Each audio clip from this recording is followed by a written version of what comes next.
Godzilla was a name given to the Nissan GTR R32 after it dominated the Japanese and the Australian Touring Car Championship.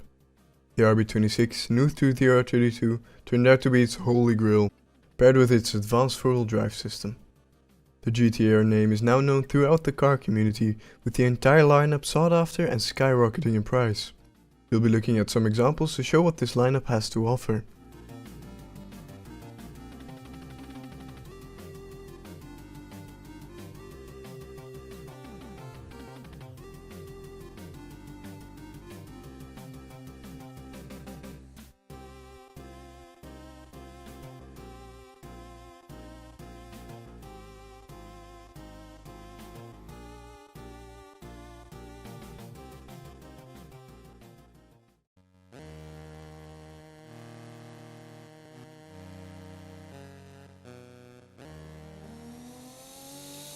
Being the first of the Skylines under a new boss, the R31 appeared with the first RB6 cylinder. Here, producing 233 horsepower going to the rear wheels. The only one of this lineup without four-wheel drive, which keeps the weight down to a very light 1300 kilograms for a Skyline.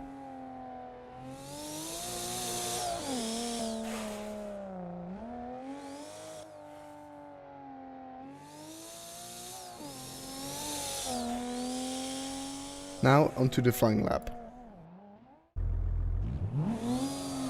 Have to be careful on the launch, two-wheel drive. Doesn't have a lot of speed to there, so you can get it in there quite easily. Reaching about 140 on the straight, not too fast. Getting it slowed down quite nicely, mainly because of its weight. Just smooth through the corner. Try to modulate the gas so you don't step it out here, because that's really easy to do. Just keep it straight here. It's very easy to lose it there. Again, easy on the power. It's not the only one where you have to be careful here, but you know the rear wheel drive doesn't help. Now onto the final corner, just a little power, and that's across the line with a 50.54.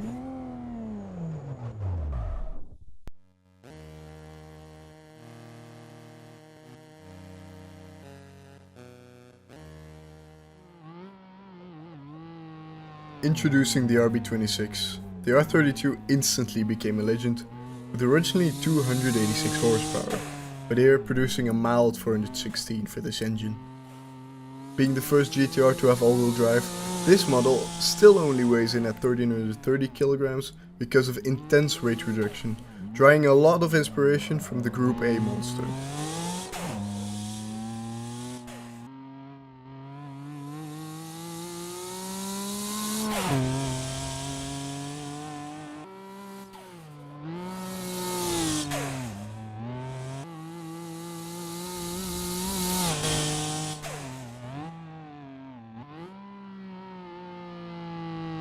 Now let's get into the flying lap.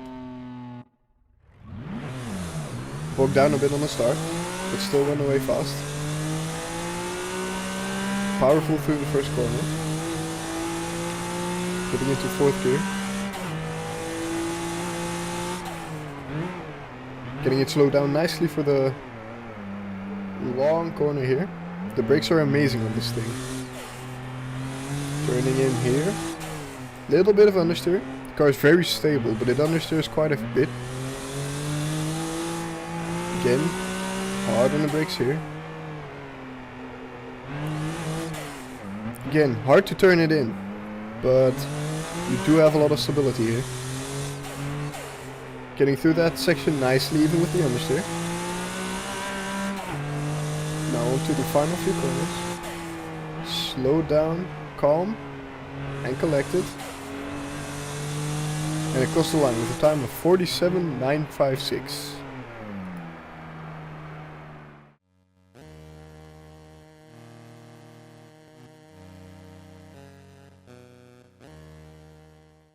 The R33 was less popular than the R32 and the R34, but still very much tunable.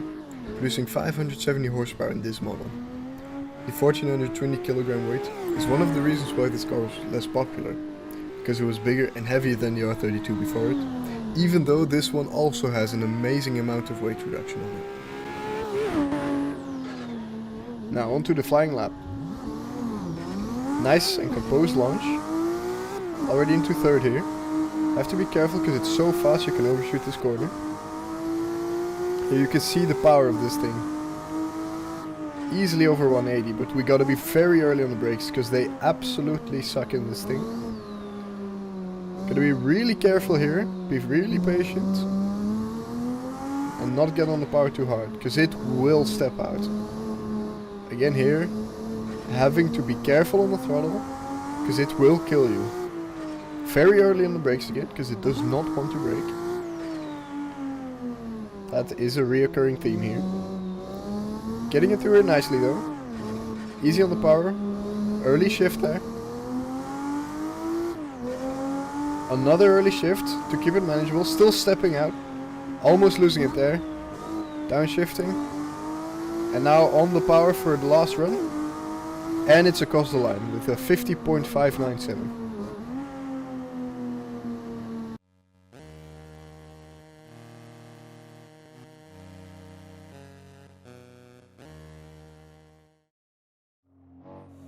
Being both the legendary R34 and a factory upgraded version, this car represents what the GTR was meant to be in my opinion.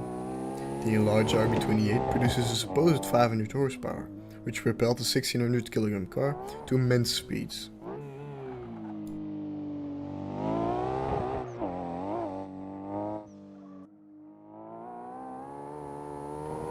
Now it's time for the flying lap of the Z-Tune.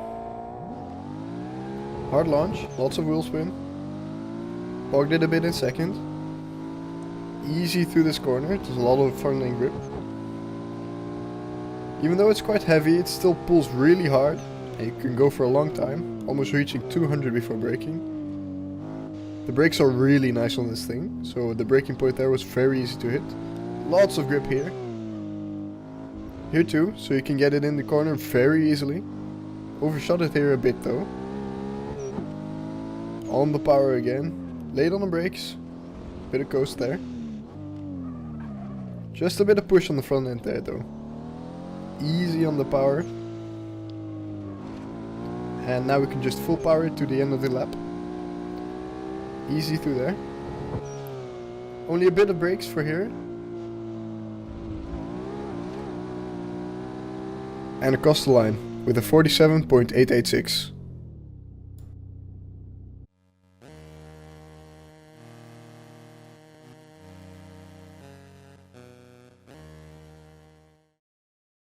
Being a different side to the same R34 coin, this Maxy R34 used more boost to generate 537 horsepower from its stock RB26. It also has aftermarket bodywork and lightening to get it down to 1510 kilograms. It drives totally different to the Z-Tune, but you know, I think it's personal preference whether you like this one or the factory car more. Now on to the second R34. Nice launch. Sliding across the first corner. Holding it though. Here you can see the power kicking in. Only hitting 186 compared to the other R34. And a little bit edgier on the brakes. Just saving it though. Coming through there nice and soft. Good corner entry. It's just wanting to step out here, so I'm having to catch it. Little bit on the limiter there, which is dangerous with these cars, but it's fine. Again, stepping out there, we have to be really careful of that. Now we can go full power though. Stable on these speeds. Bit of coast for this corner. And it's across the line with a 49.024.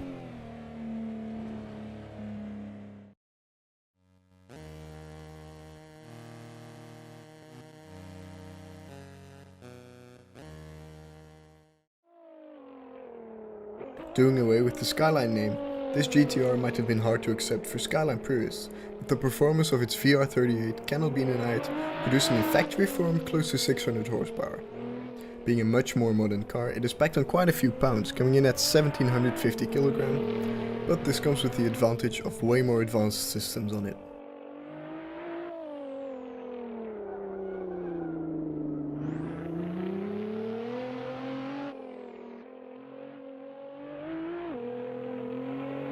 Now onto the last flying lap. That iconic R35 launch there. Had to get off the power there though. Now you can see that 600 horsepower going to work, reaching 200 using those massive carbon ceramic brakes. You do feel the weight here though. It's not as nimble as some of the other GTRs there. It has massive tires though, which you can feel. It's a lot of grip. Once it bites you can really find it going well. Now into the hairpin. Again, that weight pushing the front end out. Still so stable though with all the electronics on this car. Also the gearbox keeping it really well composed through there. Coming up on the final corner. Cutting it a bit, but already on the power. Car managing it nicely. And across the line with the 48.660.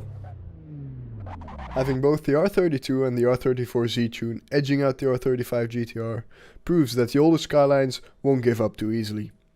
The instability of the Maxy R34 and the R33 proves that just because you have four-wheel drive, it doesn't mean you'll be faster, since the rear-wheel drive R31 is right up there with them.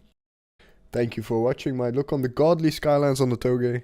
If you enjoyed this video and would like to see more, don't hesitate to press subscribe. This has been Bo. I'll see you next time.